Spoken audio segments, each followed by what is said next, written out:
Sorry, जरा technical problem येतोय. बॅलिस्टिक्स मध्ये जे फायर आर्म्स आहेत ते फायर आर्म्स इथे एक्झामाइन करायचं काम केलं जातं. फायर आर्म म्हणजे एक्झॅक्टली काय, की ज्या डिव्हाइस मधनं प्रोजेक्टाईल प्रोपेल केला जातो त्याला म्हटलं जातं फायर आर्म्स. आता हे फायर आर्म्स वेगवेगळ्या पद्धतीने क्लासिफाय केले जातात. Classifications of firearms are smooth bore and rifle bore. आता इकडे जे लेफ्ट साइडला आहेत ते आपले स्मूथ बोर्स आहेत. त्याच्यामध्ये muzzle loading guns, breech loading guns किंवा musket. What is mean by breech loading guns? हे 12 बोर शॉटगन्स असतात. हे 12 बोर शॉटगन्स आहेत, हे स्मूथ बोर वेपन्स असतात. यांचा बॅरल लॉंग असतो आणि ह्याच्यामध्ये रायफलिंग नसतं. इकडे जे राईट साइडला आहे आपल्या प्रेझेंटेशन मध्ये हे रायफल फायर आर्म्स म्हणून हे केलं जातं, डिफाईन केलं जातं. याच्यामध्ये दोन टाईपचे वेपन्स असतात, हँडगन्स असतात, रायफल्स असतात. हँडगन्स मध्ये पिस्तोल और रिव्हॉल्वर, रायफल्स मध्ये .303 इंच रायफल, AK-47 किंवा SLR सेल्फ लोडिंग रायफल्स, अशा पद्धतीचे रायफल्स वेपन्स वापरले जातात गुन्ह्यामध्ये. तर या प्रकारचे जे वेपन्स आहेत ते वेपन्स या प्रयोगशाळेमध्ये एक्झामाइन करायचं काम केलं जातं. इव्हन दो या स्मूथ बोर रायफल्स मध्ये एअर रायफल्स किंवा एअर पिस्तोल्स हे डिफाईन केले जातात किंवा क्लासिफाय केले जातात आणि हे प्रयोगशाळेमध्ये एक्झामिनेशन साठी पाठवले जातात. आता बेसिकली पिस्तोल आणि रायफल मधला डिफरन्स काय आहे, तर ज्या वेपन्स मध्ये drums having number of chambers आणि ते रिव्हॉल्व होत राहतात, तो रिव्हॉल्वर म्हणून वापरला जातो. आणि पिस्तोल मध्ये ऍक्च्युअली मॅगझिन मधनं तुमचं कार्ट्रेज हे ह्याच्यामध्ये येतं, ऍक्शन पार्ट मध्ये येतं आणि फायर केलं जातं. तर अशा पद्धतीचे या दोन्ही ह्याच्यामधला वेपन मधला डिफरन्स आहे. दुसरं जे आहे, आमच्याकडे लॅबोरेटरीमध्ये पाठवलं जातात वेपन्स. त्याच्यामध्ये मग आता टाइप्स ऑफ कार्ट्रेजेस कुठले कुठले असतात, तर जनरली 12 बोर शॉटगन कार्ट्रेजेस पाठवले जातात. हे जे बेसिकली डिझाईन आहे त्याच्यामध्ये हे असे सिंगल बॉल्स इथे असतात, याच्यामध्ये वॅड्स असतं, खाली प्रायमर कॅप असतो. तर हे हंटिंग पर्पज साठी बेसिकली वेपन्स वापरलं जातं. पण सध्या काही मॉक कंट्रोल्स मध्ये किंवा याच्यामध्ये या प्रकारचे वेपन्स वापरले जातात किंवा प्रयोगशाळेमध्ये एक्झामिनेशन साठी या प्रकारचे वेपन मधले कार्ट्रिजेस त्याच वेपन मधनं फायर केलेले आहेत की नाही डिसाईड करायचं काम लॅबोरेटरीमध्ये केलं जातं.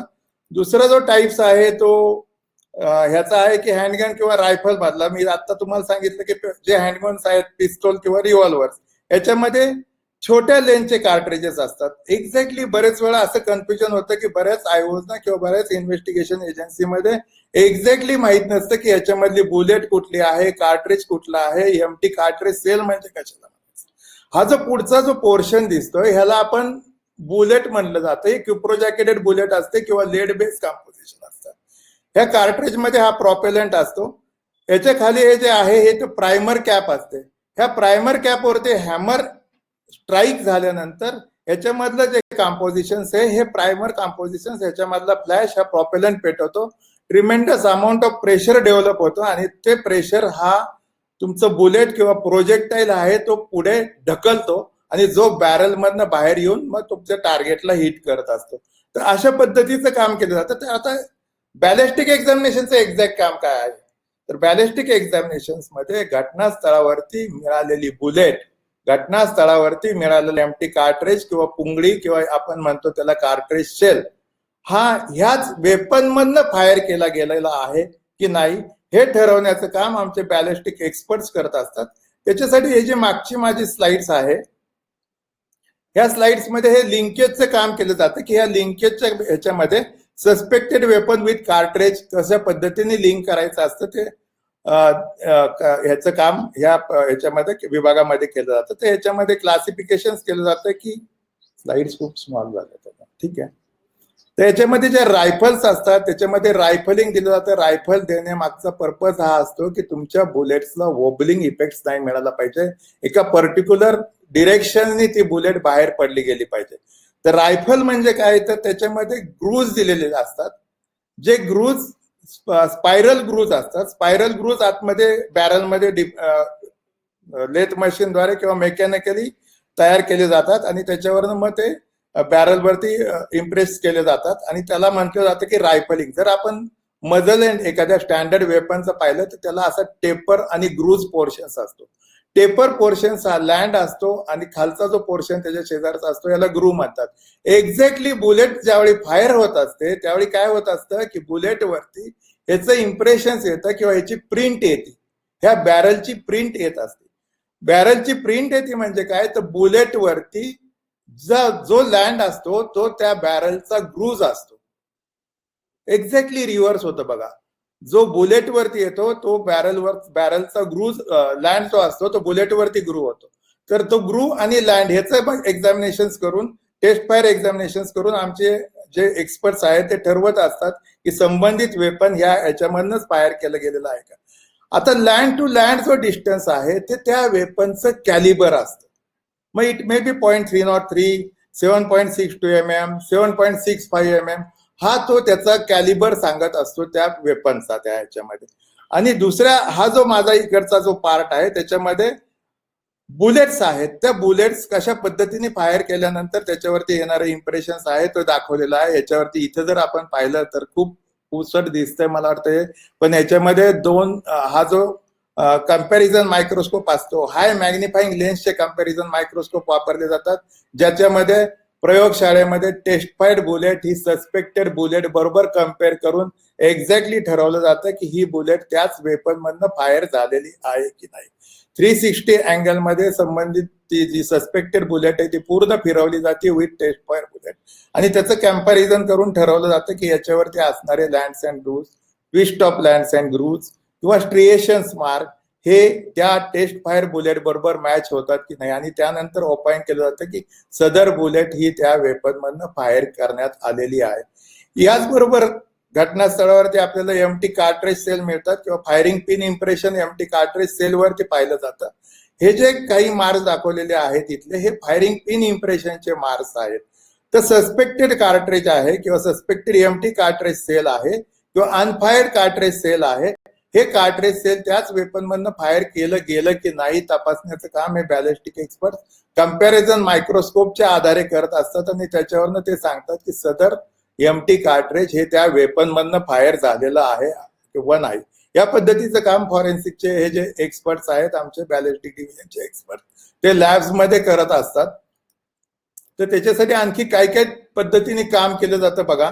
तर लॅबोरेटरीमध्ये प्रॅक्टिकली टेस्ट फायरिंग वेपनचं केलं जातं. तर ते टेस्ट फायरिंग जे आहे ते इथे जे दाखवलेले test firing from exhibit weapon carried out in the laboratory which gives the condition of weapon, whether the weapon is able of firing or in a position to fire, and the fire bullets are used for comparison purpose. हे cotton wool मध्ये ह्या bullet collect केल्या जातात आणि त्या collect केलेल्या bullet हे मी मगाशी दाखवलेल्या मेकॅनिझमद्वारे किंवा इंस्ट्रुमेंटद्वारे तपासले जातात आणि त्याच्यावरनं ठरवलं जातं की सदर बुलेट ह्या वेपन मधनं फायर केलेली आहे की नाही. हे जे आहे हे तर हे बुलेटचे इम्प्रेशन आहे. Comparison of number of lands and grooves, direction of twist and land and groove impression याच्यावरनं डिसाईड केलं. बघा घटनास्थळावरती जी मिळालेली बुलेट आहे it is having right hand twist, weapon is having left hand twist, it cannot be compare with this bullets. म्हणजे हे सुद्धा आपल्याला आयडिया मिळतात. Most of the times weapon प्रयोगशाळेमध्ये दाखल केल्यानंतर वेपन फायर केल्यानंतरच कळू शकतं की त्याच बुलेट मधनं ती बुलेट त्या वेपन मधनच फायर झालेली आहे की नाही. हे एक्सपर्ट डिफाईन करत असतो, एक्सपर्ट अनालिसिस वरनं ठरवत असतो की संबंधित बुलेट ही त्याच्यामधनं फायर केलेली आहे. याच्यावरती जे इम्प्रेशन मिळतात अगदी लॅक्स ऑफ टाइम्स हे मॅग्निफिकेशन केलं जातं. सिंगल अगदी ट्रेसेस ऑफ लाईन जे असतात त्याला स्ट्रिएशन्स मार्क म्हटलं जातं किंवा बुलेटवरती काही वेळा कट मार्क्स निर्माण होतात. तर हे कट मार्क्स एक्झामाइन करून आमचे एक्सपर्ट ठरवत असतात की ही बुलेट या वेपन मधनं फायर केलेली आहे किंवा कसे. याबाबतचं ओपाइन केलं जातं किंवा ओपिनियन दिला जातो. बरेच वेळा आपल्याला क्युप्रो जॅकेटेड पीस घटनास्थळावरती मिळतात कारण काही वेळा हार्ड इम्पॅक्ट वरती हे स्ट्राईक झाल्यानंतर समजा मेटॅलिक पोर्शन वरती स्ट्राईक झाल्यानंतर क्युप्रो जॅकेटेड पीसेस फॉर्म्स होतात. हे पीसेस लॅबोरेटरीमध्ये घटनास्थळावर जप्त करून पाठवण्याचं काम आयोगाने करणं गरजेचं आहे जेणेकरून ह्या क्युप्रो जॅकेटेड पीस वरनं सुद्धा ठरवलं जातं की हा जो क्युप्रो जॅकेटेड पीस आहे हा त्याच वेपनच्या बॅरल मधनं आलेला आहे किंवा कसे. याबाबतचं काम केलं जातं प्रयोगशाळेमध्ये. हा एक ही जी स्लाइड आहे ही कंपॅरिझन मायक्रोस्कोप आहे. लॅबोरेटरीमध्ये जर कोणी प्रयोगशाळेमध्ये व्हिजिट दिलेली असेल तर त्यांना बरेच वेळा आम्ही हे दाखवतो की एक्झॅक्टली कशा पद्धतीने कम्पॅरिझन केलं जातं आणि ओपाइन केलं जातं की ही बुलेट किंवा बुलेटवरती असणारे ट्विस्ट किंवा लँड अँड क्रूज इम्प्रेशन कशा पद्धतीचे आहे. ही जी इकडे जी आहे ही रिकव्हर बुलेट लावलेली आहे आणि इकडे टेस्ट फायर बुलेट लावलेली आहे. दोन्हीचे इम्प्रेशन जर चेक केलं मायक्रोस्कोपिकली तर त्याच्यावरचं असणारं इम्प्रेशन एकदम सिमिलर मिळतं. त्यावेळी ते ओपाइन करत असतात आणि हे जे काम आहे ते खूप स्किल्ड एक्सपिरियन्स बॅलिस्टिक एक्सपर्ट्स आमचे करत असतात. त्यांना नंबर ऑफ इयर्सचा एक्सपिरियन्स असतो आणि बॅलिस्टिक एक्सपर्टने दिलेला ओपिनियन हा 100% परफेक्ट राहतो त्या ह्याच्यामध्ये. हे जे आहे दुसरं कम्पॅरिझन ऑफ कार्ट्रेज आहे. मी मगाशी बोललो आपल्याला बुलेट जो आहे त्याला प्रोजेक्टाइल्स म्हणतात की प्रोजेक्टेड बुलेट किंवा लेड बुलेट आहे. आता हे जे आहे हे कम्पॅरिझन ऑफ कार्ट्रेज आहे किंवा फायर कार्ट्रेज आहे. त्याच्यावरती जे फायरिंग पिन आहे त्या फायरिंग पिनचं इम्प्रेशन जे आहे हे जे इम्प्रेशन केलेलं आहे एक टेस्ट फायर कार्ट्रेज किंवा एमटी सेल आणि फायर्ड सस्पेक्टेड एमटी सेल याचं कम्पॅरिझन करून ठरवलं जातं की हे कार्ट्रेज ह्या वेपन मधनं फायर केलेलं आहे की नाही. तर हे जे या साईडला एकदम लेफ्ट साईडला जे दाखवते तो इन्हान्स केलेला पोर्शन्स आहे. अगदी मायन्यूट ऑब्झर्वेशन करून त्याच्यावरचं मार्किंग किंवा त्याचा येणारा शेप त्याच्यावरती असणारा इजेक्टर मार्क किंवा ब्रिज मार्क हे कम्पॅरिझन करून आमची लोक ठरवत असतात, एक्सपर्ट ठरवत असतो की हे कार्ट्रेज त्याच्यामधनं फायर केलेलं आहे की नाही. या पद्धतीचं काम केलं जातं. ही दुसरी स्लाइड्स आहे की त्याच्यामध्ये दुसऱ्या एका कार्ट्रेज केसमध्ये कशा पद्धतीचे इम्प्रेशन्स मिळत आहे किंवा मार्क्स मिळत आहेत पहा. त्या ह्याच्यामध्ये हे रिकव्हर कार्ट्रेज आहे किंवा सस्पेक्टेड कार्ट्रेज आहे आणि एक टेस्ट फायर कार्ट्रेज आहे. त्याच्यावरचे इम्प्रेशन जर एक्झॅक्टली टॅली केलं तर आपल्याला कळतं की हे ह्याच्यामधनच फायर करण्यात आलेलं आहे. किंवा ते एमटी कार्ट्रेज सेलच्या बॉडीवरती सुद्धा काही बॅरलचे मार्क मिळत असतात. ते बॅरलचे मार्क चेक करून सुद्धा ठरवलं जातं की हे कार्ट्रेज याच्यामधनं फायर केलेलं आहे की नाही. तर आयओचं काम आहे की घटनास्थळावरती जे मिळालेले कार्ट्रेज आहेत किंवा एमटी कार्ट्रेज सेल्स आहेत किंवा ते बुलेट्स आहेत, सस्पेक्टेड बुलेट्स आहेत, ते बुलेट्स व्यवस्थित पॅक करून त्याच्यावरती ऍडिशनल इम्प्रेशन न पडण्याची दक्षता घेऊन लॅबोरेटरीमध्ये वेगवेगळे बरेच वेळा घटनास्थळावरती 2-3 बुलेट्स मिळतात. मग आपण काय करायला पाहिजे, प्रत्येक बुलेट लोकेशन वाईज वेगवेगळी सील करून लॅबोरेटरीमध्ये पाठवली गेली पाहिजे. शक्यतो प्रिफरेबली आम्ही म्हणतो की कार्डबोर्ड बॉक्स मध्ये विथ कॉटन तुम्ही पाठवणं गरजेचं आहे. कारण त्याच्यावरती कुठलीही बुलेट आपल्याला जर मिळाली घटनास्थळावरती तर ती बुलेट कुठल्याही फोर्सेप्सनी किंवा मेटल पीसनी उचलण्याचा प्रयत्न करू नका. Most of the time barrel मध्ये बुलेट अडकून राहते. बुलेट काढायचा प्रयत्न करू नका. लॅबोरेटरीमध्ये आपल्या फॉरवर्डिंग लेटर मध्ये तसं मेन्शन करा की सदर या बॅरल मध्ये बुलेट अडकलेली आहे. कारण त्याच्यावरती तुम्ही जर ऍडिशनल इम्प्रेशन्स निर्माण केले तर आपल्याला कम्पॅरिझनला प्रॉपर किंवा सकारात्मक ओपिनियन मिळू शकत नाही. त्याचबरोबर हे जे एमटी फायर सेल्स आहेत किंवा कार्ट्रेजेस आहेत हे सुद्धा प्रत्येक एमटी फायर सेल कार्ट्रेजेस हे वेगवेगळे पॅक करणं गरजेचं आहे. एकाच ठिकाणावरून 2-2, 3-3 एमटी फायर कार्ट्रेज सेल्स मिळत असतात, बुलेट्स मिळत असते. सगळ्या बुलेट्स एकाच रॅपरमध्ये किंवा एकाच ह्याच्यामध्ये पॅक करणं संयुक्तिक नाहीये, त्या वेगवेगळ्या पॅक करणं आवश्यक आहे. बरेच वेळा ह्या फायर कार्ट्रेज वरती मार्किंग असतं, हेड स्टॅम्प मार्किंग असतं. ते आपल्याला आयडिया देऊन जातात की कुठल्या टाईपचं वेपन, कुठल्या कॅलिबरचं वेपन यांनी वापरलेलं आहे, आरोपीने वापरलेलं आहे. 7.62 mm आहे, 7.65 mm आहे, 9 mm आहे. या पद्धतीचे आपल्याला एक क्ल्यूज मिळून जातात. 38चं आहे, या पद्धतीचे क्ल्यूज मिळून जातात की कुठल्या टाईपचं कार्ट्रेज ह्याच्यामध्ये फायरिंगसाठी वापरण्यात आलेलं आहे. बरेच वेळा बुलेट ऑब्झर्व केल्यावरती बुलेटवरती लँड्स अँड ग्रूव्ज मिळतात. खरं तर जर आपण जनरली भिंग घेऊन जर ती बुलेट ऑब्झर्व केली तर आपल्याला सुद्धा आयडिया येते की याच्यावरती लँड अँड ग्रूव्जचं इम्प्रेशन असेल तर हे स्टँडर्ड वेपन मधनं किंवा रायफल्ड वेपन मधनं फायर केलेलं आहे. बरेच वेळा स्टँडर्ड कार्ट्रेज अम्युनिशन हे कंट्री मेड वेपन मधनं सुद्धा फायर केले जातात. तिथे तुम्हाला आयडिया येते. जर बुलेट तुम्ही पाहिली तर बुलेटवरती लँड अँड ग्रूव्हचं इम्प्रेशन नाहीये. It is one of the indication की ही bullet might be country made weapon मधनं फायर केलं गेलेली असेल. अशा पद्धतीचं एक आपल्याला तिथे कन्क्लुजन काढता येतं. बरेच वेळा ज्यावेळी फायरिंग होतं, फायरिंग झाल्यानंतर घटनास्थळावरती एमटी कार्ट्रेज केस मिळते. एमटी कार्ट्रिज केस मिळते ह्याचा अर्थ हे ऑटोमॅटिक इजेक्टर असणारं वेपन त्याच्यामधनं फायर करण्यात आलं. ज्यावेळी फक्त बुलेट मिळतात ह्याचा अर्थ मे बी रिव्हॉल्व्हर मधनं फायर केलं गेलेलं असेल. कारण रिव्हॉल्व्हर मधनं फायर केल्यानंतर हे जे कार्ट्रिजेस असतात ह्याला रिम आणि रिमलेस कार्ट्रिजेस असतात. रायफल वेपन मध्ये हे रिमलेस असतात. या ज्या 12 बोअर शॉटगन्स आहे किंवा रिव्हॉल्व्हर आहे याच्यामध्ये रिम असतात की ज्याच्यामध्ये ते एमटी कार्ट्रिज सेल एक्झॅक्टली त्या बॅरल मध्ये तसाच राहतो. रिव्हॉल्व्हर मध्ये तो त्या चेंबर मध्ये तसाच राहतो. ज्यावेळी आपल्याला रिव्हॉल्व्हर मिळतं, रिव्हॉल्व्हर एखाद जप्त करण्यात आलेला असेल तर त्या रिव्हॉल्व्हर मधनं एमटी कार्ट्रिज जर तुम्हाला सापडलेला असेल तर त्या एमटी कार्ट्रिजच्या त्या चेंबरचं लोकेशन तुम्ही सांगणं गरजेचं आहे. कारण त्याच लोकेशन्स मधनं किंवा त्याच चेंबर मधनं टेस्ट फायर केल्यानंतर त्याचे ओपिनियन देणं सुलभतेने किंवा सकारात्मक ओपिनियन निर्माण करणं खूप शक्य होतं. तर अशा पद्धतीची काळजी घेणं आपल्याला गरजेचं आहे. इव्हन दो वेपन्स पॅक करताना लॅबोरेटरीमध्ये कशा पद्धतीने पॅक केलं गेलं पाहिजे. बरेच वेळा असं ऑब्झर्व होतं की वेपन्स पॅक करताना वेपन्सला रॅपिंग केलं जातं, त्यावेळी मजल एंडचा पोर्शन्स ओपन होतो किंवा ग्रिपचा पोर्शन्स ओपन होतो किंवा मजल मॅगझिन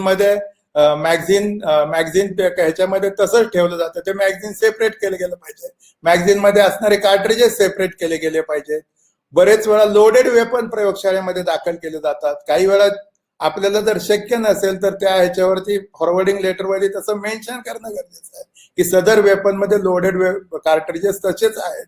तर ही जी लॅबोरेटरीमध्ये प्रिकॉशन्स घेताना किंवा काही ऍक्सिडेंटल फायरिंग सुद्धा ह्याच्यामध्ये घडू शकतात.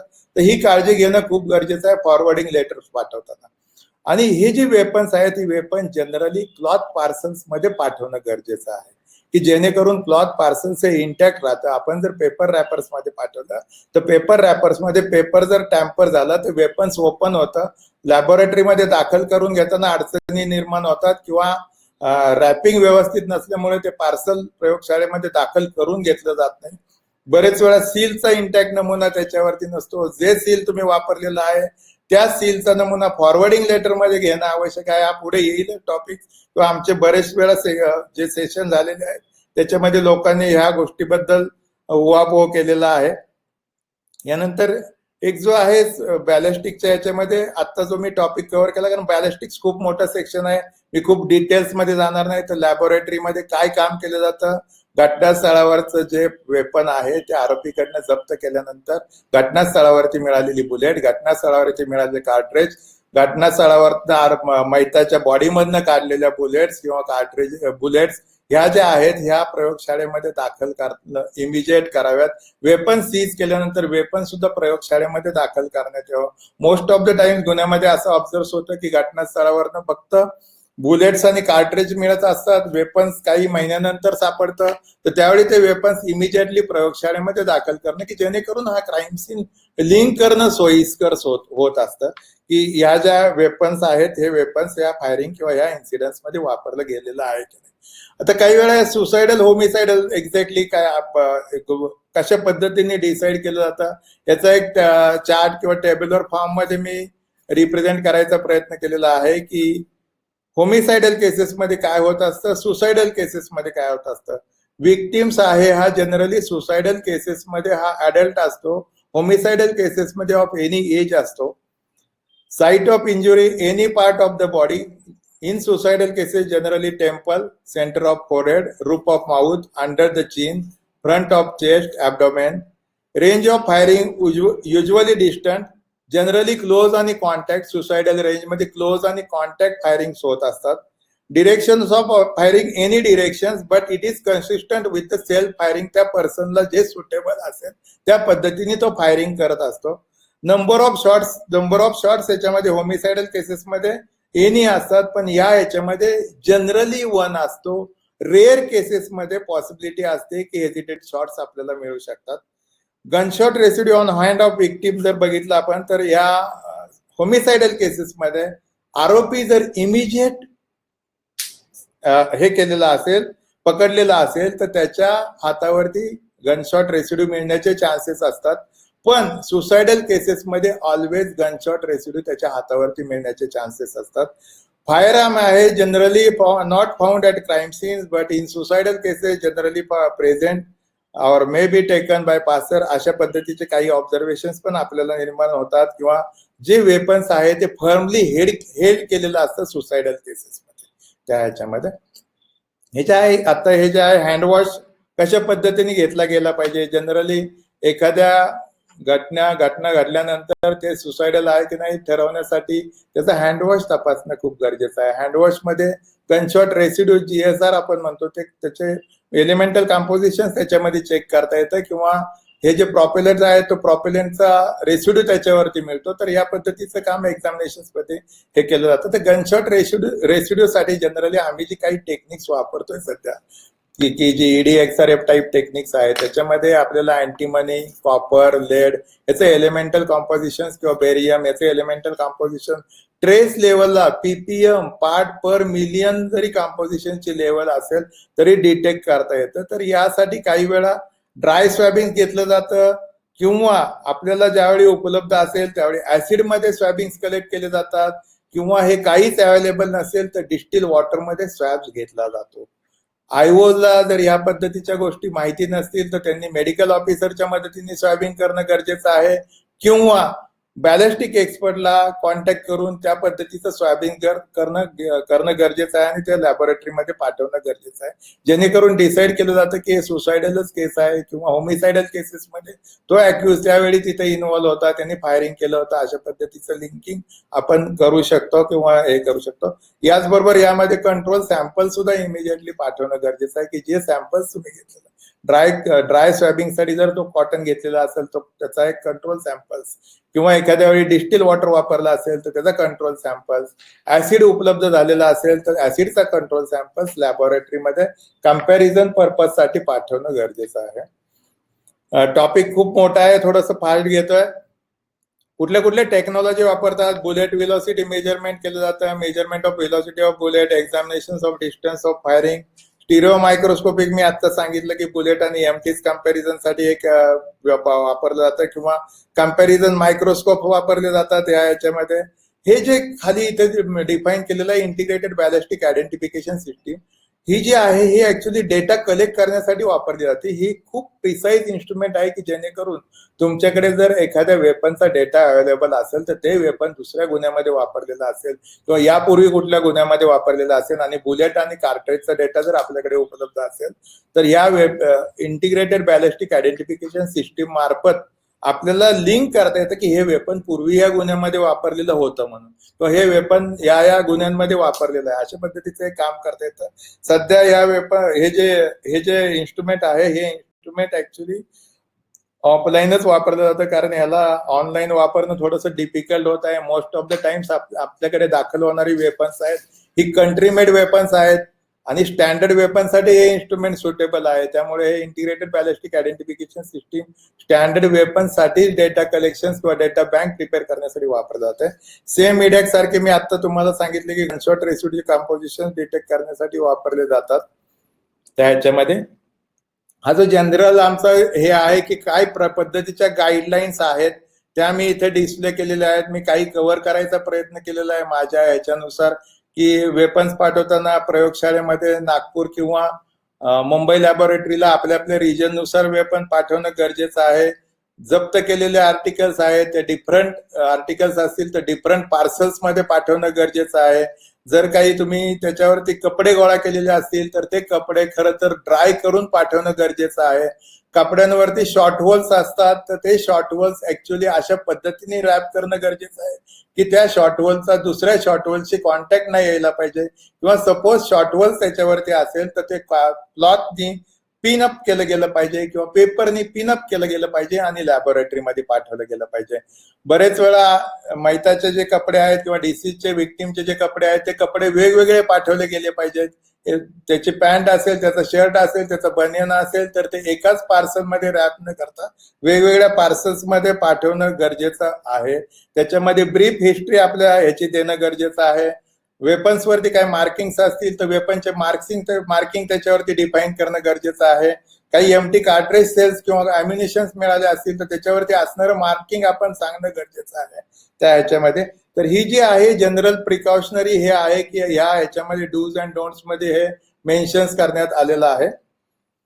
क्लूज ऍक्च्युली काय काय आता क्राईम सीन्स मध्ये मिळतात. तर आपल्याला एखादा फायर किंवा फायर आर्मने जर एखादा गुन्हा घडलेला असेल तर fire arm, live ammunition, fire cartridge case, bullets, pellets किंवा आपण छर्रे म्हणतो जनरली या ह्याच्यामध्ये, तर ते छर्रे किंवा वॅड्स, कार्डबोर्ड वॅड्स, प्लास्टिक वॅड्स, हे जर 12 बोर शॉटगन्स वापरले असतील तर आपल्याला वॅड्स, कार्डबोर्ड वॅड्स किंवा प्लास्टिक वॅड्स मिळतात. Most of the times contact range firing असेल तर हे बॉडीमध्ये मिळतात. बरेच वेळा ह्या ज्या बुलेट्स मी आता मेन्शन केलेल्या आहेत, ह्या मेडिकल ऑफिसर्सला तुम्ही जर बॉडी पाठवली असेल तर त्या बॉडीवरनं ती बॉडी एक्सरे करून त्याच्यामधनं रिट्राईव्ह झालेल्या बुलेट्स ह्या आपल्याला प्रयोगशाळेमध्ये दाखल करणं गरजेचं आहे. Gunshot residue on hand, propellant gases in the barrels, gunshot holes on the cloth, gunshot injuries, bullet holes spread. हा एक खूप इंटरेस्टिंग टॉपिक्स आहे. Bullet holes or spread of pellets on objects like doors, walls or glass. जर याच्यामध्ये शक्य असेल तर आपल्याला कट करून तो पोर्शन लॅबोरेटरीमध्ये पाठवता येत असेल तर तो पाठवा. बरेच व्हेकल वरती फायरिंग केलेलं असतं, तो आपल्याला फोटोग्राफ्स करून तो जर पत्रा तिथून काढता येत असेल तर तसा पत्रा काढून पाठवा. अदरवाईज नजीकच्या बॅलेस्ट लॅबोरेटरीची हेल्प घ्या आणि त्यांच्या मार्फत हे प्रयोगशाळेमध्ये दाखल करण्याचा प्रयत्न. बुलेट्स, पेलेट्स कलेक्टेड मी आता सांगितलं फ्रॉम द बॉडी. हे जे bullets, pellets collected from the body आता मी म्हटलेलं आहे, तर ह्या केसेसमध्ये मेडिकल ऑफिसरचा जो रिपोर्ट आहे किंवा त्याचे जे एक्सरेज आहेत ते एक्सरे सुद्धा लॅबोरेटरीमध्ये आपल्या मुद्देमाला सोबत पाठवणं गरजेचं असतं. याचा एक उपयोग असा होतो की जी बुलेट रिट्राईव्ह केलेली आहे ती नक्की तीच आहे का, त्याचं कॅलिबर एक्झॅक्टली आपल्याला सांगता येतं. कारण डिफेन्स लॉयर बरेच वेळा चॅलेंज करत असतात या सगळ्या गोष्टींमध्ये. किंवा याच्यामध्ये डिरेक्शन्स ऑफ फायरिंग आपल्याला मेन्शन करता येते किंवा सांगता येते की कुठल्या डिरेक्शन्सनी फायरिंग कशा पद्धतीने झालेली आहे. तर ह्या ज्या आयडिया आहेत ह्या आयडिया याच्यामधनं मिळतात. म्हणून या गोष्टी आपल्याला लॅबोरेटरीमध्ये जमा करणं खूप आवश्यक आहे. कुठल्या पद्धतीची किंवा वर्किंग प्रोफाईल आमचा काय असतो बॅलिस्टिक्सचा, तर या पद्धती whether firearm is regular or country made, whether firearm is in proper functioning conditions, firearm is prone to accidental or discharge firing, caliber, make, model, serial number, type of action firearms, suspected firearm has been fired or not, what is the velocity of firearm, safety pin of firearm is in working conditions or not. Most of the times अशा काही गुन्ह्यांमध्ये accidental firings मध्ये आमच्याकडे ही query विचारली जाते, त्यावेळी तिची safety pin आहे त्याचा खूप इम्पॉर्टन्स निर्माण होतो की सेफ्टी पिन वर्किंग मध्ये होती की नव्हती. बरेच वेळा काही गुन्हे असे होतात आणि नंतर का हे केलं जातं, एखाद्या वेळी एखादं लायसन्स वेपन्स असतं पण गुन्हा घडतो तो म्हणतो की सेफ्टी पिन त्याची वर्किंग मध्ये नव्हती. पण लॅबोरेटरी एक्सपर्ट ठरवत असतात की सेफ्टी पिन वर्किंग मध्ये आहे की नाही या ह्याच्यामध्ये. नंतर हे जे आहे whether the fire cartridge cases, bullet, plastic wads, percussion caps, ETC are fired from the same weapon or not, या टाईपचा ओपिनियन दिला जातो. मिसफायर कार्ट्रिज आहे ते त्याच्यामधनं अटेम्प्ट केलेलं आहे की नाही. बरेच वेळा आरोपी काही वेळा मिसलीड करण्यासाठी ते जे फायर कार्ट्रेज आहे ते दुसऱ्या वेपन मधनं फायर कार्ट्रेज असेल ते सीन ऑफ क्राईम वरती सुद्धा टाकून देतात, जेणेकरून लिंकिंग होताना मिसलीड होत राहतं त्याच्यामध्ये. अशा पद्धतीचे सुद्धा काही गुन्हे किंवा काही एक्झामिनेशन लॅबोरेटरीमध्ये ऑब्झर्व झालेले आहेत. बरेच वेळा एकाच वेळी 2-2 वेपन्स वापरले जातात, पण ज्यावेळी सस्पेक्टेड वेपन्स सीज केलं जातं त्यावेळी एकच वेपन पाठवलं जातं. लॅबोरेटरीचे ओपिनियन्स येतात 2-3 फायरिंग झालेले असतील किंवा 2-3 बुलेट्स मिळालेले असतात तर त्याच्यामधले एकच लिंक होतात, एक लिंकच होत नसतं. अशा पद्धतीचे सुद्धा काही वेळा ऑब्झर्वेशन निर्माण झालेले आहेत. कॅलिबर दिलं जातो, ॲम्युनिशन मेक दिलं जातं, लाईव्ह आहे, मिसफायर आहे किंवा whether bullets record from the body belong to the same batch of ammunition record from the accused, या पद्धतीचे ओपिनियन दिले जातात.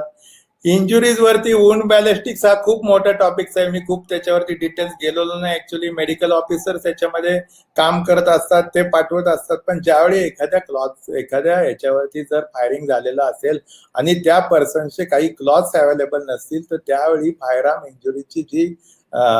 इंजुरीची जी स्किन आहे ती स्किन लॅबोरेटरीमध्ये विथ कंट्रोल स्किन पाठवणं गरजेचं आहे. प्रत्येक केसमध्येच ती पाठवणं गरजेचं आहे. नंबर ऑफ टाइम्स क्लॉथ्स असतात पण हातावरती फायरिंग झालेलं असतं, मग त्यावेळी अशा ठिकाणी ती स्किन आपल्याला जप्त करून लॅबोरेटरीमध्ये पाठवणं गरजेचं असतं. Shot hole on clothing is due to bullet or not, या पद्धतीचे ओपाइन्स केले जातात. रेंज ऑफ फायरिंग सांगितली जाते, डिरेक्शन ऑफ फायरिंग सांगितलं जातं, किती राऊंड फायर करता येऊ शकतात, किती राऊंड फायर केलेले असतील, किंवा firearms have been use, what type of firearm is use, या प्रकारचे ओपिनियन लॅबोरेटरी मध्ये दिले जातात. बॅलिस्टिक हा थोडासा डिटेल टॉपिक, हे करायचं म्हणलं तर खूप वेळ देणं अवघड आहे, पण आपल्याला जेवढं महत्वाचं आहे लॅबोरेटरीमध्ये जेवढं काम करता येते आवश्यक आपल्या इन्व्हेस्टिगेशन एजन्सीच्या याच्यामधनं, तो टॉपिक मी इथे कव्हर करण्याचा प्रयत्न केलेला आहे.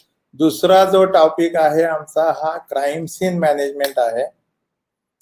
हा जो टॉपिक आहे हा आपल्या पोलीस डिपार्टमेंटच्या प्रत्येक पोलीस हवालदारापासून वरिष्ठ अधिकाऱ्यांपर्यंत प्रोफेशन मध्ये केव्हा ना केव्हा तरी क्राईम सीन मॅनेजमेंटचा पार्ट त्यांच्या ह्याच्यामध्ये एक्झिक्यूट करावा लागतो. आता जर आपण पाहिलं तर दोषारोप सिद्धतेसाठी शासन खूप प्रयत्न करत आहे. यामध्ये शासनाने मागच्या 15-16 या इयरमध्ये एकूण 45 मोबाईल फॉरेन्सिक सपोर्ट युनिट्स ह्या प्रत्येक डिस्ट्रिक्ट लेवलला आणि कमिशनरेट लेवलला दिलेल्या आहेत. यामध्ये प्रयोगशाळेमध्ये सध्या इश्यू हा आहे याच्यामध्ये की ह्या ज्या मोबाईल फॉरेन्सिक सपोर्ट युनिट आहेत ह्याच्यावरती ट्रेन मॅनपॉवर आमच्याकडनं जी पाहिजे, फॉरेन्सिक एक्सपर्ट पाहिजे, ते एक्सपर्ट देण्याचं काम आमचं चालू आहे. आता सद्यस्थितीमध्ये प्रयोगशाळेमध्ये जो इनपुट आहे किंवा थकीत प्रकरणाची पेंडन्सी जास्त असल्यामुळे संचालनालयाने असा डिसिजन घेतलेला आहे की थकीत प्रकरणे लवकरात लवकर निकाली काढून निर्गमित करण्याचं काम करत असल्यामुळे या ठिकाणी जे रिक्रूट झालेले आहेत आमचे असिस्टंट केमिकल अनालायझर हे प्रयोगशाळेमध्ये काम करत आहेत. परंतु यासाठी आम्ही एक मॅनपॉवर ट्रेन करायचा प्रयत्न केला होता आणि प्रत्येक जिल्ह्यामध्ये तुमच्या पोलीस स्टेशन किंवा तुमच्या सीपी ऑफिस मधले किंवा एसपी ऑफिस मधले काही कॉन्स्टेबल्स हे ट्रेन केले गेलेले आहेत की जेणेकरून प्रिलिमिनरी क्राईम सीन कशा पद्धतीने अटेंड केला गेला पाहिजे, घटनास्थळावरती ब्लड असेल तर ब्लड कशा पद्धतीने कलेक्ट केलं गेलं पाहिजे, एखाद्या वेळी एखादं वेपन्स पडलेलं असेल तर ते वेपन्स कशा पद्धतीने गोळा केले गेले पाहिजे. तर labelling, collection of exhibits, forwarding of exhibits किंवा क्वेरीज फॉर दॅट ही लोक हेल्प करतात. सद्यस्थितीमध्ये आम्ही ह्या याच्यामध्ये आमचे जे एक्सपर्ट्स आहेत ते एक्सपर्ट जे संवेदनशील क्राईम्स आहेत त्याच ठिकाणी ते अवेलेबल होत आहेत. प्रत्येक क्राईम सीनला जात नाही. पुण्यामध्ये पुणे सिटीचा जर विषय घेतला तर आमची जी या इथली पुणे लॅबोरेटरी आहे ते पुणे लॅबोरेटरी काही रिक्वायरमेंट किंवा क्राईमच्या ह्याच्याकडनं कॉल आल्यानंतर आमची लोक तिथे जाऊन तो क्राईम सीन अटेंड करत आहेत. मोबाईल फॉरेन्सिक सपोर्ट युनिटचा पर्पज हा होता की प्रत्येक क्राईम सीन हा सायंटिफिकली अटेंड केला गेला. No any clinching evidence should be loose at crime scene. हा मेन त्याचा प्रत्येक इव्हिडन्स हा सायंटिफिकली किंवा प्रत्येक क्राईम सीन हा सायंटिफिकली ऑब्झर्व केला गेला पाहिजे आणि कलेक्टेड इव्हिडन्सेस आहेत ते लॅबोरेटरीमध्ये पाठवले गेले पाहिजे. आता जनरली आपण जर बघितलं तर क्राईम सीन म्हणजे काय, व्हॉट इज क्राईम सीन? ज्या ठिकाणी इलिगल ऍक्टिव्हिटी घडलेली आहे, बॉडी ऑफेन्स घडलेला आहे, it is called crime scenes. तर the scenes of offence or occurrence is the place where a criminal offence is reported to have taken place, that is called crime scenes. मग ती 307चा गुन्हा असेल, 304चा गुन्हा असेल, 302चा गुन्हा असेल, 376चा गुन्हा असेल, एखादा गुन्हा घडल्यानंतर तो गुन्हा घडला की नाही हे कसं ठरवलं जातं? जर गुन्हे घडल्या गेल्यानंतर तिथले जे विटनेसेस आहेत त्याच्यामध्ये पहिल्यांदा किंवा इव्हन यापूर्वी क्रिमिनल जस्टिस सिस्टीम मध्ये आय विटनेसला खूप इम्पॉर्टन्स होता. पण आता ऑब्झर्व असं होतंय की आय विटनेसेस हे कोर्टामध्ये होस्टाईल होत असतात. Then it comes on circumstantial evidences किंवा this is we can say also objective evidences. हे जे सर्कमस्टॅन्शियल एव्हिडन्सेस आहेत किंवा हे जे परिस्थितीजन्य पुरावे आहेत, हे परिस्थितीजन्य पुरावे त्या घटनास्थळाशी लिंक करणं, त्या आरोपीशी लिंक करणं, त्या मैताशी, त्या विक्टिमशी, त्या डिसीजशी लिंक करणं, इव्हन दो त्या विटनेसेसशी लिंक करायचं काम हे जे आहे हे फॉरेन्सिक सायन्स लॅबोरेटरी करत असतं किंवा फॉरेन्सिक सायन्स करत असतं. आणि हे फॉरेन्सिक सायन्स ते लिंक करून न्यायदानामध्ये एक पुरावा देत असतं जो डॉक्युमेंटेशन फॉर्म मध्ये असतो CRPC 293. आमचा जो रिपोर्ट आहे हा CRPC 293 मधनं एक एव्हिडन्स तुमच्या पुढे असतो. Investigation IO is the first and final जज for any crime scene. IO ज्या पद्धतीने मुद्देमाल जप्त करतो, IO ज्या पद्धतीने क्राईम सीन ऑब्झर्व करतो, त्याच्यावरती त्या गुन्ह्याची गुणवत्ता शेवटपर्यंत टिकून राहते. जर IOने प्रॉपर कलेक्शन केलं नाही, प्रॉपर इव्हिडन्सेस चेक केले नाही, प्रॉपर सॅम्पलिंग केलं नाही, प्रॉपर फॉरवर्डिंग केलं नाही, इमिजिएट फॉरवर्डिंग केलं नाही, तर त्या गुन्ह्याला जजमेंट मिळत नाही. क्रिमिनल जस्टिस सिस्टीम मध्ये गुन्हा घडून सुद्धा सर्वांनी काम करून सुद्धा तो गुन्हा वीक होत असतो. यामुळे ह्याच्यावरती सध्या खूप खूप फोकस केला जातोय. क्राईम सीन मॅनेजमेंट हा इमर्जिंग टॉपिक यायला लागलेला आहे की ज्याच्यावरती आम्हालाही असं वाटतं की सगळी लोक ट्रेन व्हायला पाहिजेत. Even the our scientist they should also get train in this, की काय त्यांनी सुद्धा घटनास्थळावरती गेल्यानंतर कुठले मुद्देमाल जप्त केले पाहिजे, क्लिंचिंग इव्हिडन्सेस काय आहेत, कशा पद्धतीने पॅक केले पाहिजेत, हा कसा लिंक होऊ शकतो त्या ह्याच्यामध्ये, या पद्धतीचं काही मी तुम्हाला इथे केसेस सांगणार आहे की ज्याच्यावरून अगदी सिंपल ट्रेस ऑफ इव्हिडन्सेस वरती सुद्धा गुन्हे लिंक करता आलेले आहेत. तर हे जे काम आहे याच्याबद्दलचा आपण उहापोह याच्यामध्ये या टॉपिक मध्ये करायचा मी प्रयत्न करणार आहे. तर generally preservation of crime scene it is the most important task of the police. The first person arriving in the scene should be able, मी द फर्स्ट पर्सन म्हणतोय तोच आय वॉज. मग it may be havildar, it may be PSI, it may be PI. Most of the crime scenes मध्ये तुमचे जे station duty officers असतात तेच घटनास्थळ attend करत असतात आणि त्यांचं जे काम असतं, त्यांचं जे काम आहे ते पहिल्यांदा तो क्राईम सीन प्रिझर्व करून ठेवणं, हे खूप महत्वाचं आहे त्याच्यामध्ये. तर याच्यामध्ये असं ऑब्झर्व होतं की the first person arriving at the scene should be able to protect the scene from curious onlookers. बरेच लोक तिथे विनाकारण चौकशी करत असतात, येतात किंवा काही एक्झिबिट तिथून हे होत असतात किंवा फॅमिली मेंबर त्यांचे त्या ह्याच्यामध्ये असतात. तर what is the main necessity in that, he should isolate the area of the crime by cordoning. हे खूप महत्वाचं आहे याच्यामध्ये.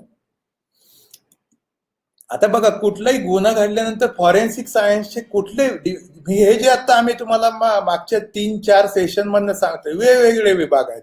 पण हे वेगवेगळे विभाग प्रत्येक क्राईम सीन मध्ये इन्व्हॉल्व किंवा प्रत्येक क्राईम मध्ये इन्व्हॉल्व होत असतात.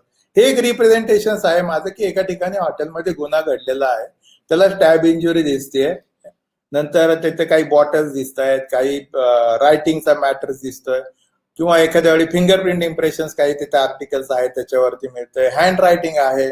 तर हे एखादा गुन्हा घडल्यानंतर आमच्याकडचे जे बायोलॉजी डिव्हिजन आहे, टॉक्सिकोलॉजी डिव्हिजन आहे, केमिस्ट्री डिव्हिजन्स आहे, फिजिक्स डिव्हिजन्स आहे, इव्हन तो लेटेस्ट आता या सायबरच्या ज्या डिव्हिजन्स आहेत आमच्या किंवा तासी डिव्हिजन्स आहे, या सगळ्या त्याच्यामध्ये इन्व्हॉल्व्ह होत असतात. तर त्यावेळी आयओचं खूप महत्वाचं काम आहे की ह्या सगळ्या डिव्हिजन्स याच्यामध्ये काम करणार आहेत, त्यानुसार आपल्याला इव्हिडन्स कलेक्ट केला गेला पाहिजे, तसा हँडल केला गेला पाहिजे.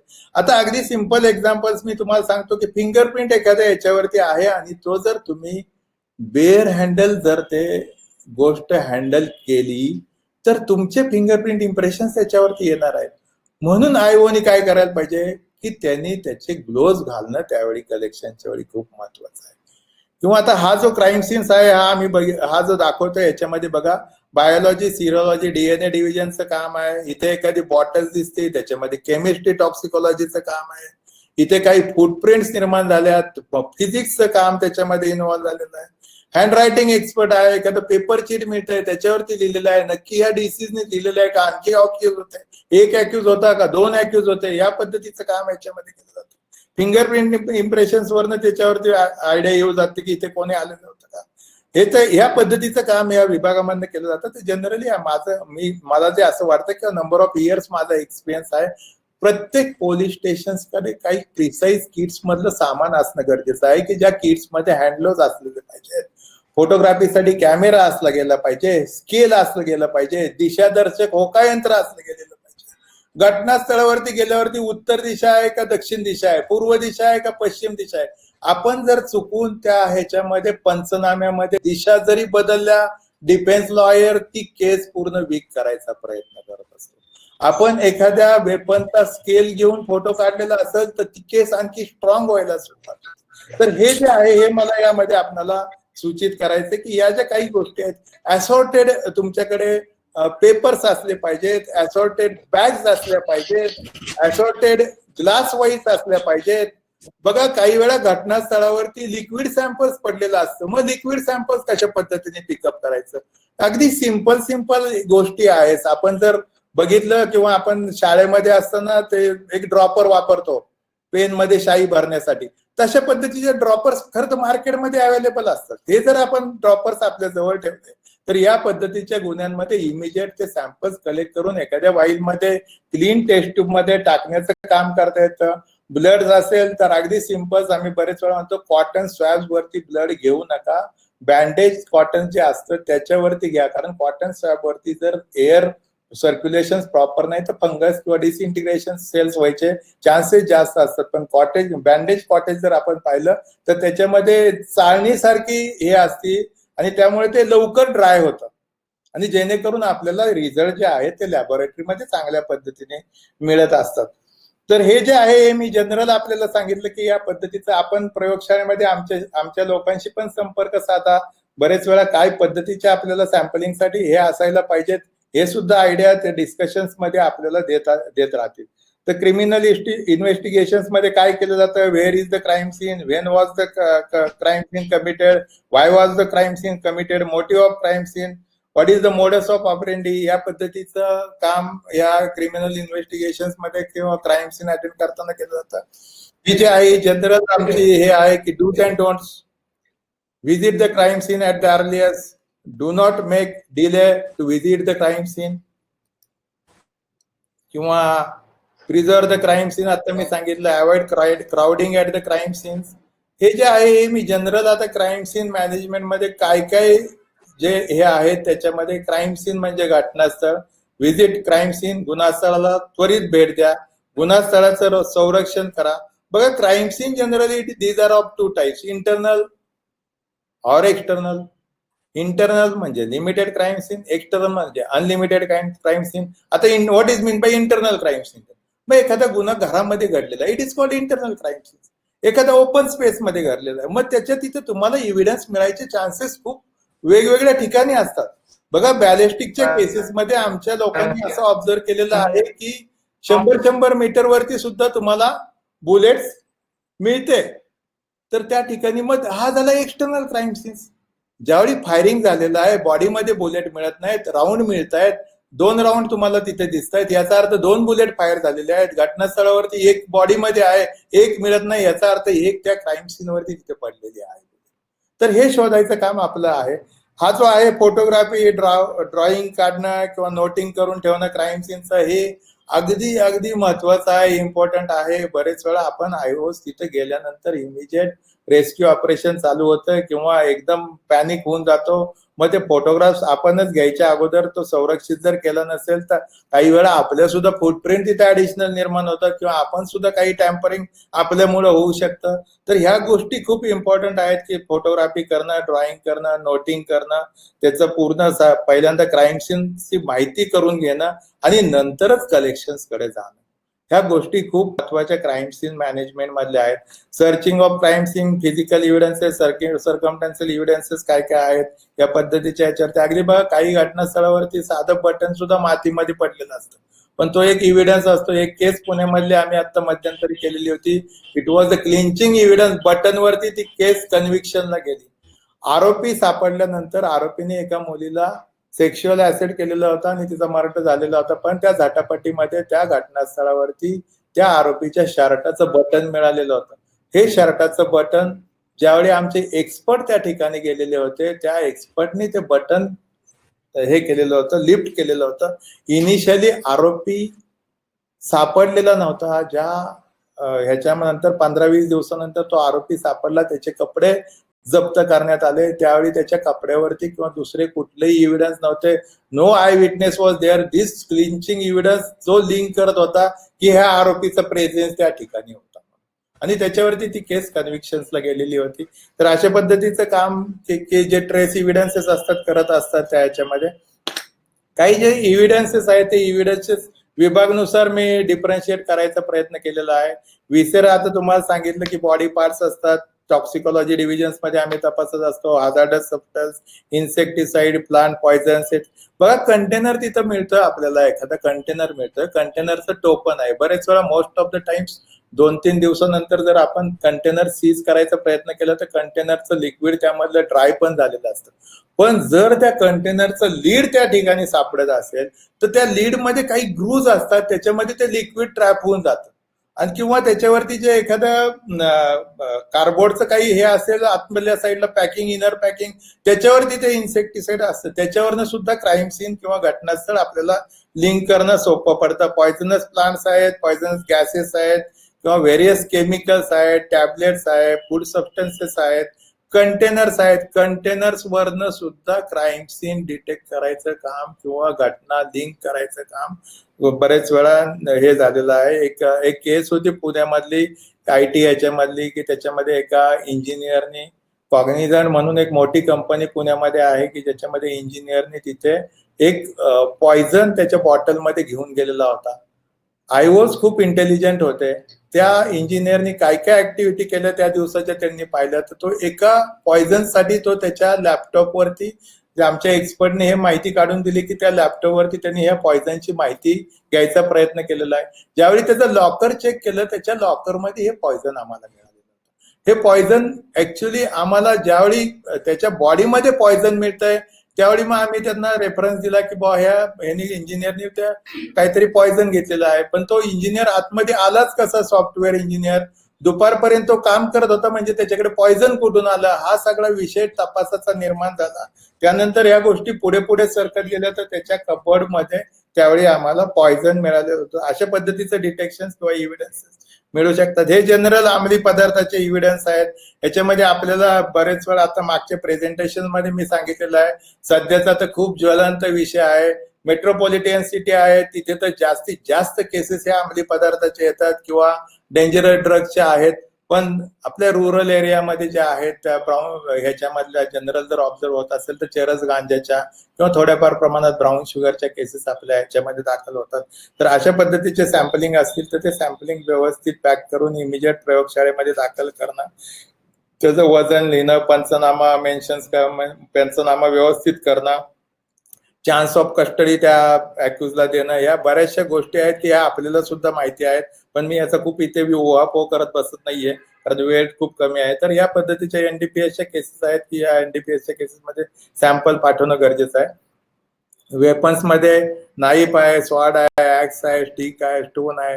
तर खूप मोठा स्टोन आहे. मॅडमनी सांगितलं असेल एकदम 10 किलोचा 20 किलोचा स्टोन आहे तर तो काही लॅबोरेटरीमध्ये पाठवायची गरज नाही. तर मग त्या लॅबोरेटरीमध्ये पाठवताना त्याच्यावरती ब्लड आहे का, त्याच्यावरती हेअर आहेत का हे ऑब्झर्व करणं, व्यवस्थित कलेक्ट करणं आणि लॅबोरेटरीमध्ये दाखल करणं खूप गरजेचं आहे. आता स्वॉर्ड आहे किंवा ऍक्स आहे तर मग ते रॅप करताना पूर्ण वेपन रॅप करणं गरजेचं आहे. त्याचं मेटॅलिक पोर्शनच रॅप करणं गरजेचं नाही किंवा त्याच्या मूठपर्यंत रॅप करायचं बाकीचा पोर्शन तसं असं करणं गरजेचं नाही.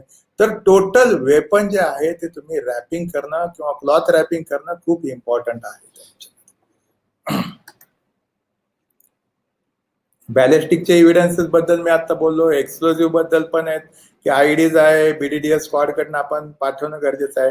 बघा फायर क्रॅकर्स आमच्याकडे बरेच वेळा येतात याच्यामध्ये चेकिंगसाठी. तर फायर क्रॅकर्स पाठवताना गुन्ह्यामध्ये फायर क्रॅकर जप्त केलेले असतील तर फायर क्रॅकर ऍज सच पाठवू नका लॅबोरेटरीमध्ये.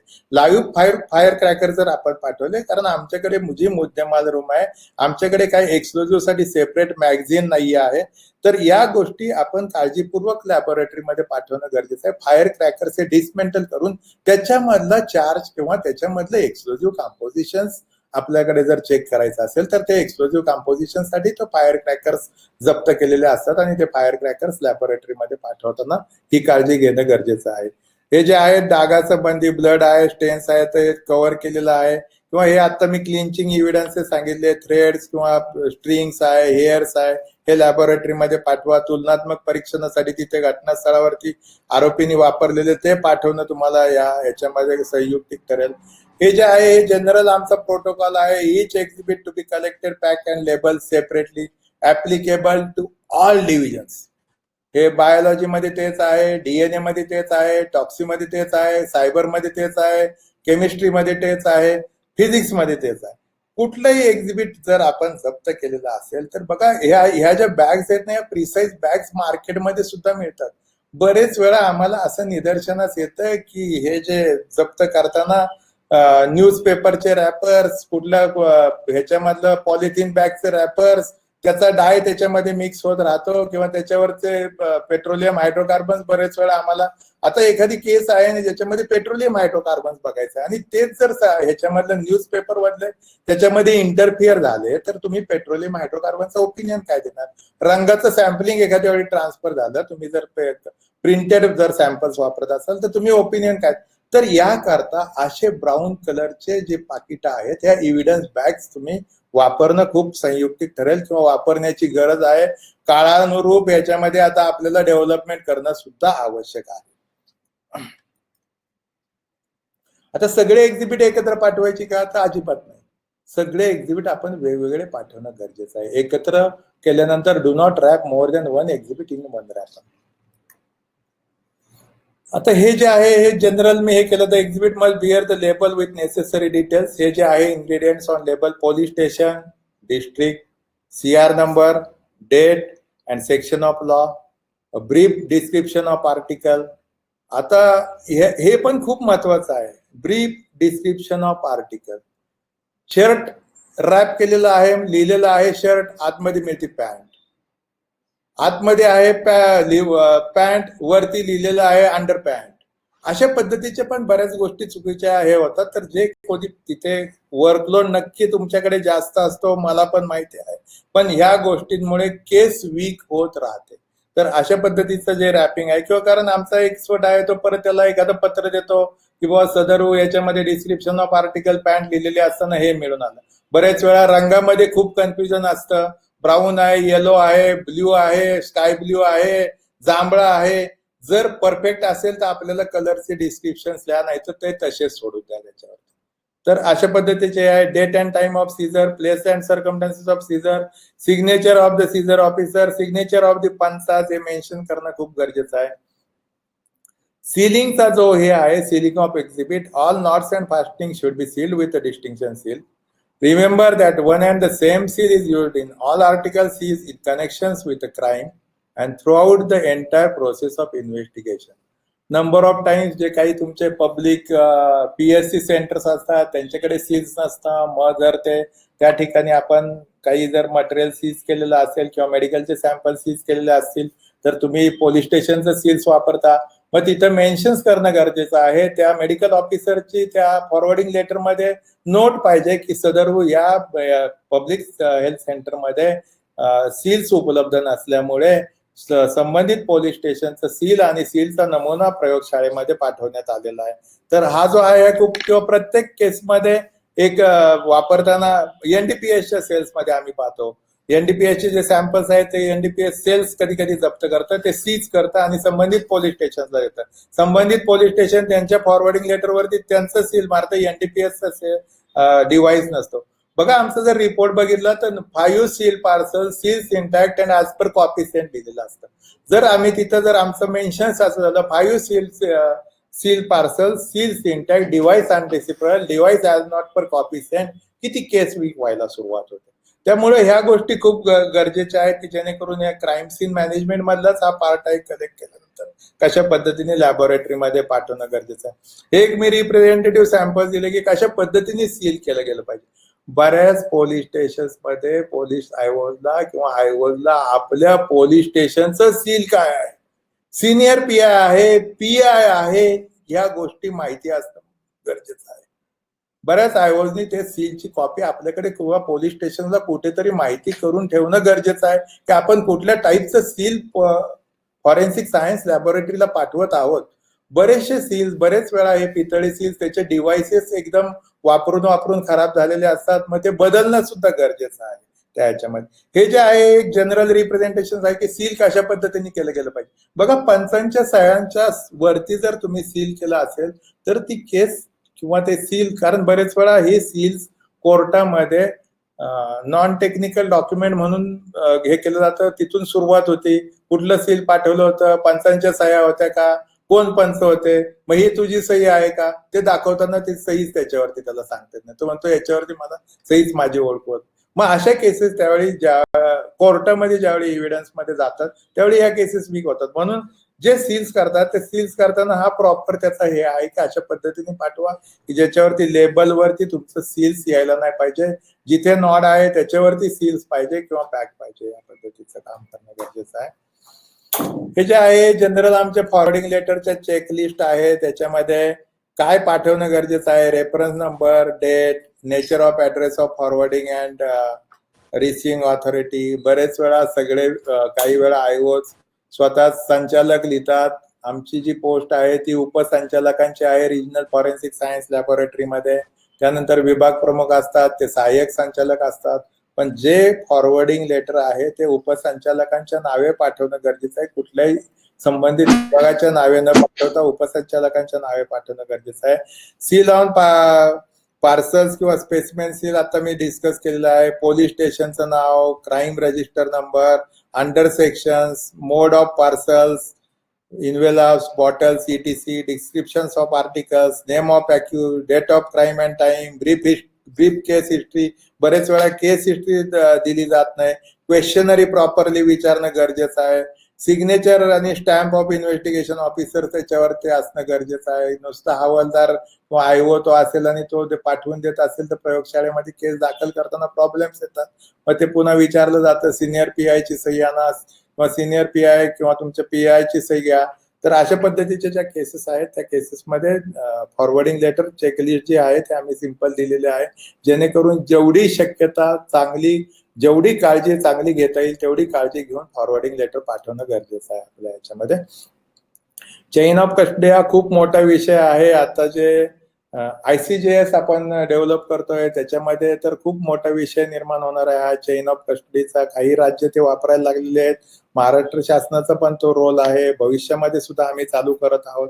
तर ही चेन ऑफ कस्टडी बघा कुठून चालू होती. चेन ऑफ कस्टडी एखादा गुन्हा घडल्यानंतर तिथून तो एव्हिडन्स कलेक्शन पासून तुमची चेन ऑफ कस्टडी चालू होती.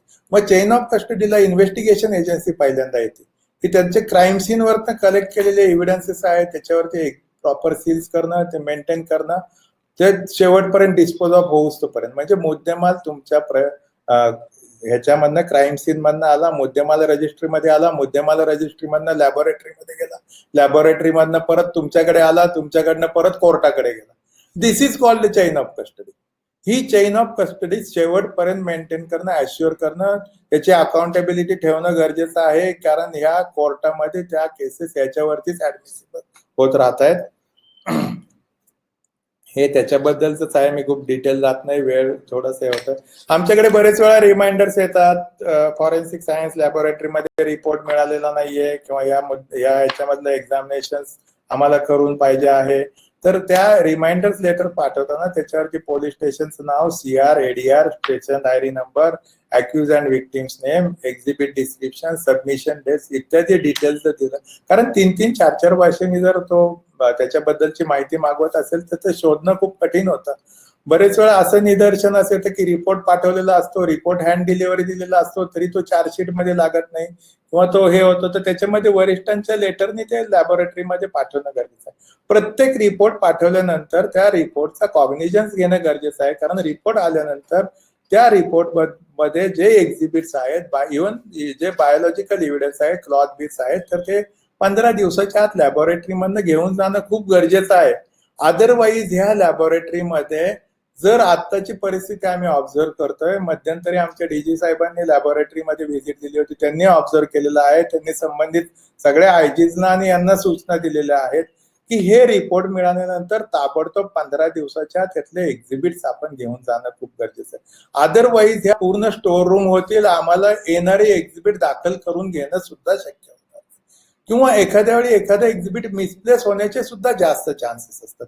तर या प्रकरणांमध्ये किंवा ज्या वेळी FSLचे आपल्याकडे रिपोर्ट येतात, FSLचे रिपोर्ट्स आल्यानंतर संबंधित आयोनी किंवा सिनियर PIनी किंवा वरिष्ठ अधिकाऱ्यांनी या रिपोर्टची दखल घेऊन संबंधितांना ऍडवाइस करायला पाहिजे की या ठिकाणचा किंवा ह्या लॅबोरेटरीमधनं तो मुद्देमाल त्यांच्या ह्याच्यामधनं घेऊन या.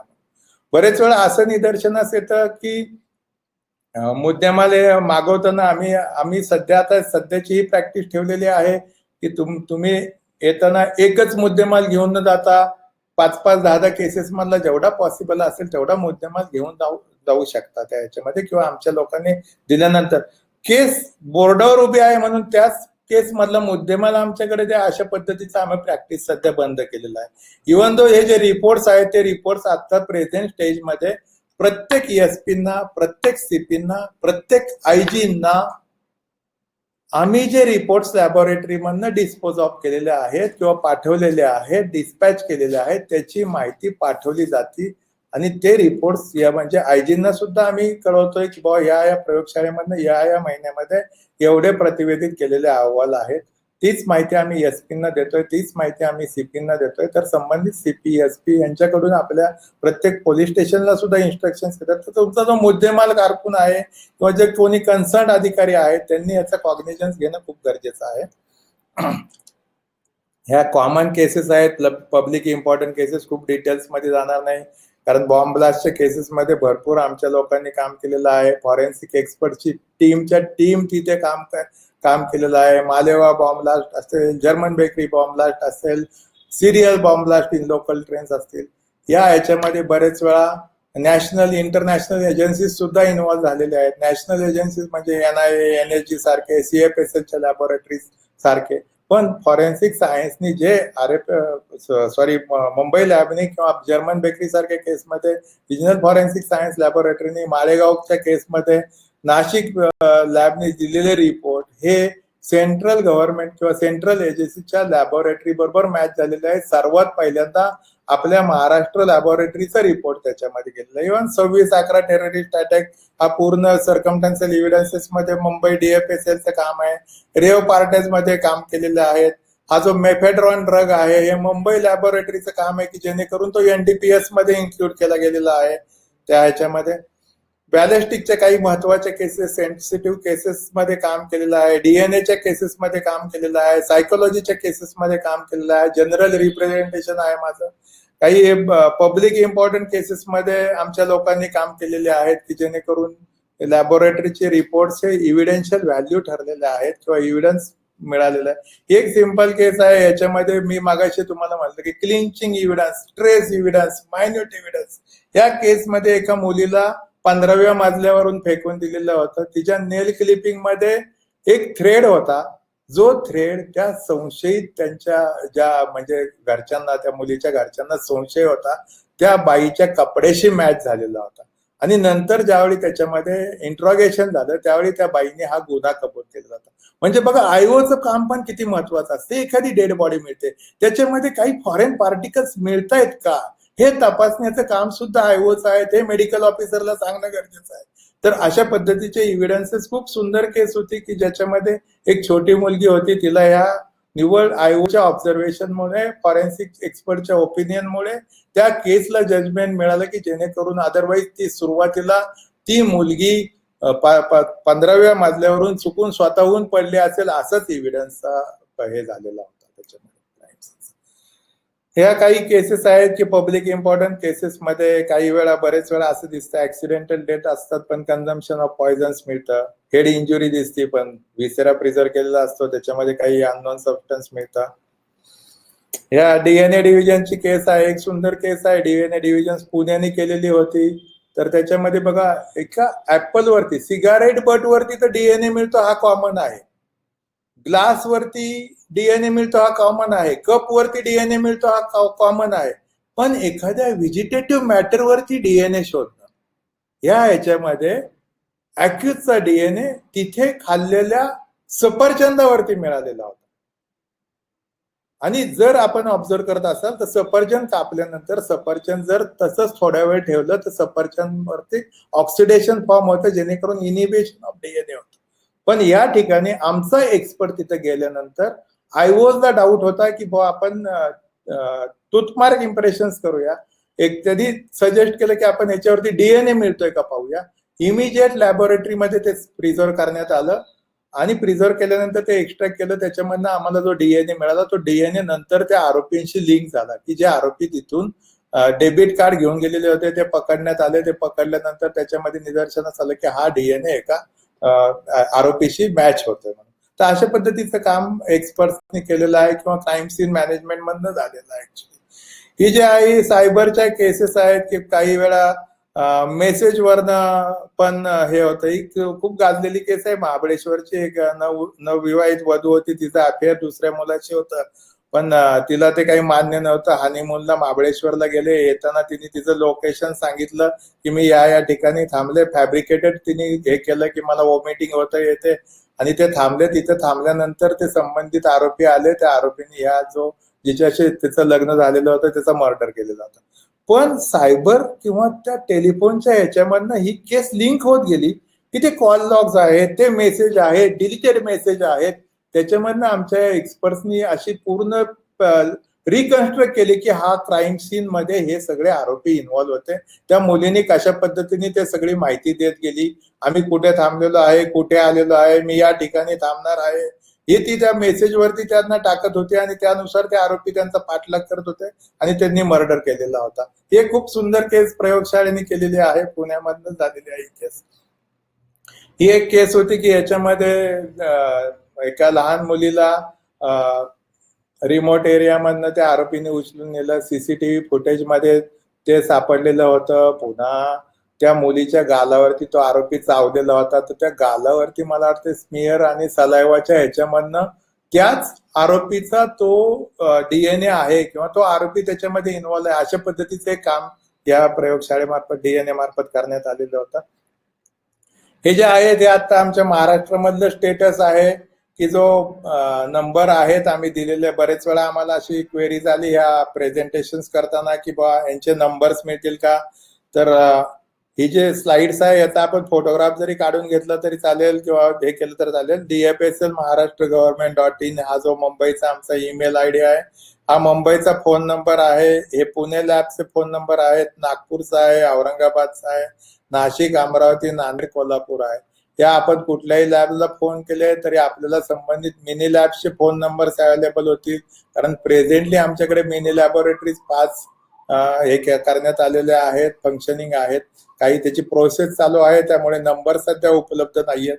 पण ह्या नंबरवरती आपण जर कॉन्टॅक्ट केला, कुठलाही क्राईम सीन असेल तर ब्लाइंडली क्राईम सीन हँडल करू नका, एक्सपर्टची मदत घ्या आणि क्राईम सीन हँडल करायचा प्रयत्न करा.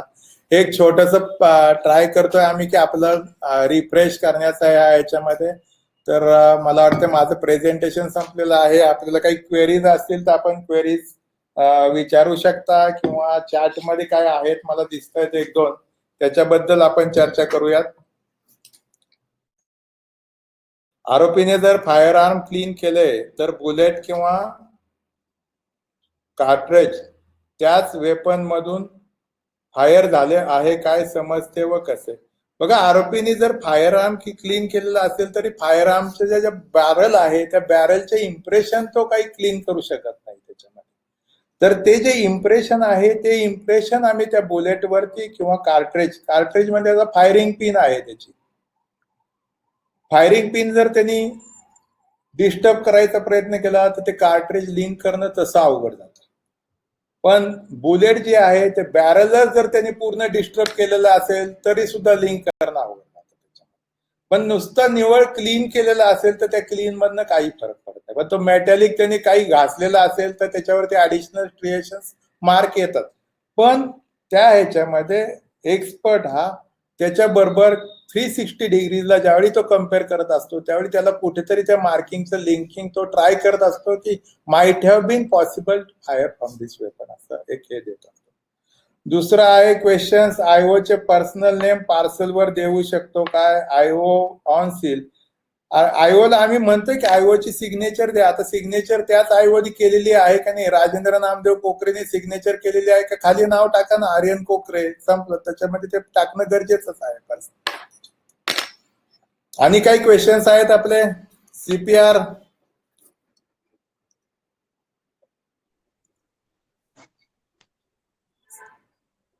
आवाज येत नाही. हा, नमस्कार सर. नमस्ते. नमस्ते, मोठं करा. हा, आपल्या प्रेझेंटेशन हे करतो. हा, बोला. खूप चांगली माहिती दिली आपण, आणि या अगोदरचे पण आपले जे वेबिनार्स झाले तेही खूप यशस्वी झालेले आहेत. आपल्या चॅट मधले प्रश्न संपलेले असतील तर आपण या ठिकाणी वेबिनार थांबूयात. एक प्रश्न आहे, मी चेक करतोय. मॅडम सांगतायत मला. हा, रक्त व इतर पुरावे किती दिवस थांबू शकतात? मर्डर केस मध्ये कपड्यावरील जे पुरावे आहेत, ब्लड आहे, जर ब्लड व्यवस्थित ड्राय झालेलं असेल तर ते वर्ष 2 वर्षांनी बघा आमचे बायोलॉजीचे रिपोर्ट काही वेळा 6-6, 7-7, 8-8 महिन्यांनी वर्षांनी सुद्धा आलेले आहेत आणि आपल्याला पॉझिटिव्ह रिझल्ट जर तो स्टेन प्रॉपरली प्रिझर्व झालेला असेल तर आपल्याला सकारात्मक ओपिनियन त्याचे मिळत असतात. Any other question?